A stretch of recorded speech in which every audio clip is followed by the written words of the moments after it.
Right now, actually, we're getting ready to take off for the U.S. We're doing a bunch of shows in the States this week. So we're heading out to Buffalo. Buffalo, New York. And just getting... To go Actually, well, we've never played. It's going to be the first time we're playing the U.S. Okay. So we're kind of excited, and at the same time, we're getting ready to cross the borders, and we're getting our visas ready and all that stuff. So it's a pretty interesting time, and I guess a big event in the history of the band, because I mean we've toured Europe 3 times already, but we haven't toured the States yet, so it's the first time in the U.S. I'm sure in Europe they love the scene that you guys do, because your music is very powerful. Yeah, we've had really good results in Europe, both when we played with Cataclysm in 2007 and the recent Euro tour back in April.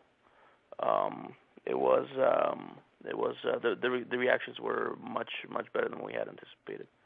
Do you find that Canadian crowds tend to not be into the scene as much as Europeans, let's say? No, not at all. I guess it all depends on the region where you are, and it depends. Maybe how often you tour a certain area. For me, I think everywhere was pretty much equivalent, except for Turkey. We did 3 shows in Turkey, and the crowds in Turkey were just crazy. The fans were really treating us very, very well, and we've never been treated that well anywhere else. So, and I was very surprised, actually, because I mean it's the last place you expect for metal to be this big, you know. What would you say Covid's influences would be at this time, like in this era, 2008, 2009? You guys still go into the same classic era of influences? Well, actually, it's difficult to say. I mean, I think the influences would be still the same, since this is what has formed us. When we were, in a sense, growing up and forming our musical tastes, that hasn't really changed. But at least from my point of view, on music is a little bit different. I've learned a lot, and I've been reading a lot, and I'm trying to absorb as much as possible of music from different cultures and from different eras, from contemporary to Arabic music and things like that. So from my point of view, that's what's really changed. I'm paying a lot more attention to, I guess, traditional music from different areas of the world, since they have their specific sound, they have their specific feel, which is completely different from what we're used to here in the West. And I don't know, that just strikes me as something that is interesting to listen to right now. That reflected, I mean, if you've heard the new song that we have on MySpace, Equilibrium, that stuff was written in that frame of mind. Does it really sound any different? I don't know. I guess that's for the fans to decide. When we were going to the Maritimes for the shows, I found like some Arabic station, for example, and I was just listening to that, and they were talking in Montreal. When we were driving out of Montreal, there was not a word of English, but just the music was just so interesting from that point of view. That's what I was listening to, and then whenever I can hear something completely different, that's what really strikes my attention. I mean, I play metal, and in my studio, I get to work with metal bands all the time. Mm-hmm. So I have my fill of metal in a way. As far as searching music out, I search outside. I search outside of metal. Do you have a great collection of outside music? Sure. One of my favorites would be Nicholas Lenz, and there's like a thing called Flamma Flamma. So it's a contemporary composer. And aside from that, I try to listen, like I said, like different traditional music, and as far as collections of that, I'm still getting into it. So I don't really have any. I haven't really formed any opinions. I don't have any preferences. It's really research. I wouldn't say I have a collection of traditional music from different cultures. I don't, but I am very interested in it. I'm sure the internet's helping you also to find these. It's only thanks to the internet, right? Yeah. Because otherwise, how the hell I would be able to? Well, except when I stumbled on that, Arabic station, for example. Yeah. And for example, we were like in Turkey or something. We were listening to all sorts of weird stuff on the radio there.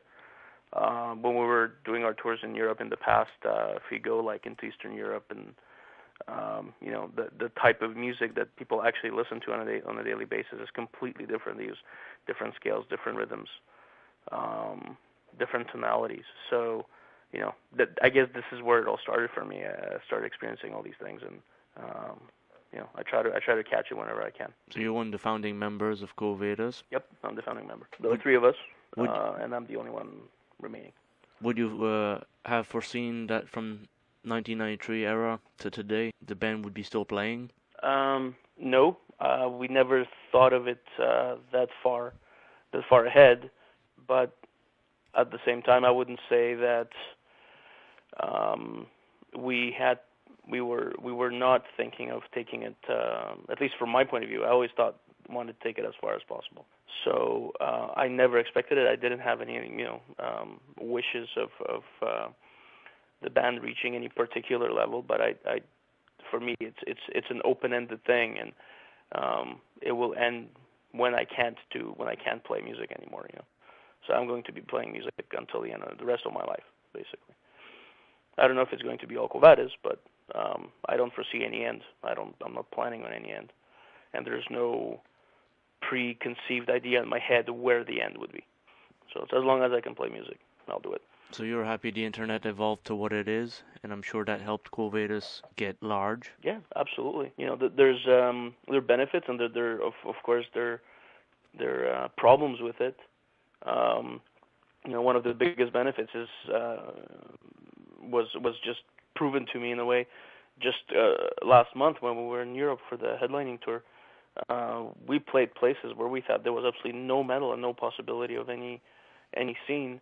But people knew the songs, people knew the band. We're talking like Romania, we're talking, Croatia, Turkey, and countries that just recently had war, and they still have minefields next to the roads, and you're not allowed to get off the road because it can get blown up and stuff. Wow. And if nobody there has any CDs, there's no distribution, there's no labels, it's all internet, right? But then on the negative side, for example, our main distributor in Canada, Fusion 3, went bankrupt last year, and that has really affected the band in a negative way. They're still holding a lot of our CDs and a lot of our DVDs, thousands of them, and we're a self-produced band, so we paid for everything to get manufactured, and not to mention that they've missed all the sales as well. So it has positive and negative impact, definitely. How's the merchandise sales doing in this bad economical crisis time? I didn't see any difference. So I don't think it affects shows. So it's still doing good. Yeah, no, it's very positive. When shall there be a new album coming out? As soon as I get the time to finish all the other studio projects that I'm working on. We're sending songs around within the band, just working on them internally. I've got about 2 albums worth of material right now, and we're just picking through it, and but everybody's pretty busy right now. Mm-hmm. So we haven't really closed anything or completed anything. But as soon as we get a bigger chunk of time to get things done, you're gonna see new songs up on MySpace, and I think once we have the time, the whole album will fall into place in a month or 2 months. It's really not far away. Thank you very much for the opportunity, and all the best to the fans, and big thanks to everybody that showed up in Moncton and in Halifax. We wouldn't be able to do it without you guys, and we hope to be back soon. And again, Jason, thank you very much for the interview and for the opportunity.